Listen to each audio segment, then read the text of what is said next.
Sobre a Quaresma de São Leão Magno Papa, nem o mais santo e mais piedoso está livre das ciladas e das tentações. Caríssimos, em todos os dias e em todos os tempos, alguns sinais da divina bondade são postos diante de nós e nenhuma parte do ano fica em relação com os sagrados mistérios, de modo que, vendo ajuda para a nossa salvação vindo de toda parte, procuremos mais avidamente a misericórdia de Deus, que nos convida sem cessar.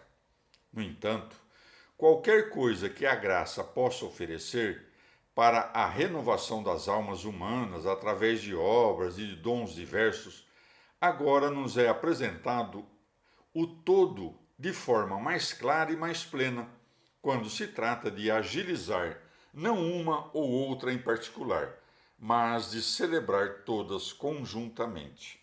Aproximando-se, pois, a festa pascal, eis que chega o maior e mais santo dos jejuns, que deve ser observado por todos os fiéis sem exceção, porque ninguém é tão santo que não deva se santificar ainda mais, ninguém é tão piedoso que não deva tornar-se ainda mais piedoso.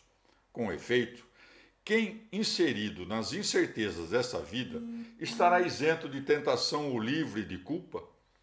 Quem não gostaria de acrescentar alguma coisa no âmbito de sua virtude e de suprimir algo no âmbito do pecado? Porque as adversidades prejudicam e as prosperidades corrompem. Nem é menor o perigo de que falte aquilo que se deseja do que sobre aquilo que nos concede. Existem ciladas na abundância das riquezas, existem ciladas nas angústias da pobreza. As primeiras nos conduzem ao orgulho, as outras nos incitam para as dissensões. A saúde é causa de tentação, a doença é causa de tentação. Enquanto a primeira é matéria de negligência, a segunda é sujeito de tristeza. Uma emboscada se esconde na segurança, emboscada no medo. Nem interessa se a alma possuída por amor terrestre é tomada pela alegria ou pelas preocupações, pois a doença é a mesma, quer se esteja definhando sob o efeito de um desejo vão, quer se fique exausto sob o efeito de uma preocupação ansiosa. Sobre a Quaresma de São Leão Magno Papa, usar das coisas deste mundo sem se apegar a elas. Assim, em tudo se realiza a palavra da verdade que nos ensina que o caminho que conduz para a vida é estreito e difícil. Uma numerosa multidão frequenta o caminho largo que conduz à morte, enquanto são raros os passos dos que se comprometem com o caminho da salvação.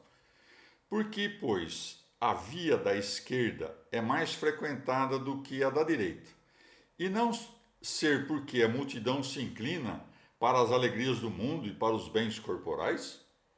E, apesar da pericibilidade e da incerteza do objeto desejado, assume-se o risco com maior boa vontade para a satisfação da volúpia do que por amor da virtude. Assim, enquanto são inumeráveis os que vivem procurando as coisas visíveis, raramente são encontrados os que antepõem os bens eternos aos terrestres. Portanto, segundo a palavra do apóstolo Paulo, o que se vê é transitório, mas o que não se vê é eterno. 2 Coríntios 4,18. O caminho das virtudes, de algum modo, está escondido e secreto, porque nossa salvação é objeto de esperança. Romanos 8,24. E a fé verdadeira ama, acima de tudo, aquilo que não está sob o domínio da carne.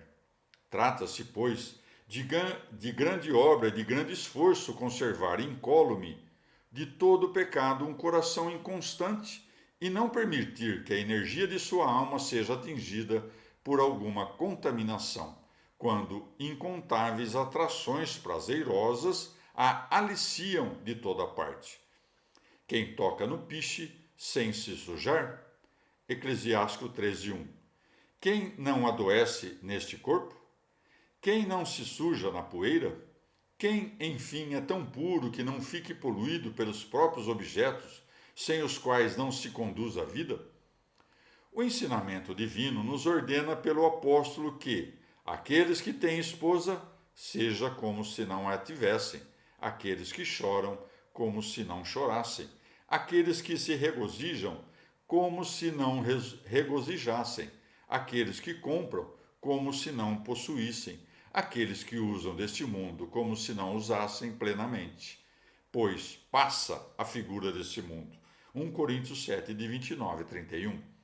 Feliz, pois, a alma que passa o tempo de sua peregrinação em casta sobriedade e não se apega às coisas pelas quais precisa caminhar, de modo que, mais como hóspede do que como senhor dos bens terrenos, ela não se furte às afeições humanas, fixando-se nas promessas divinas,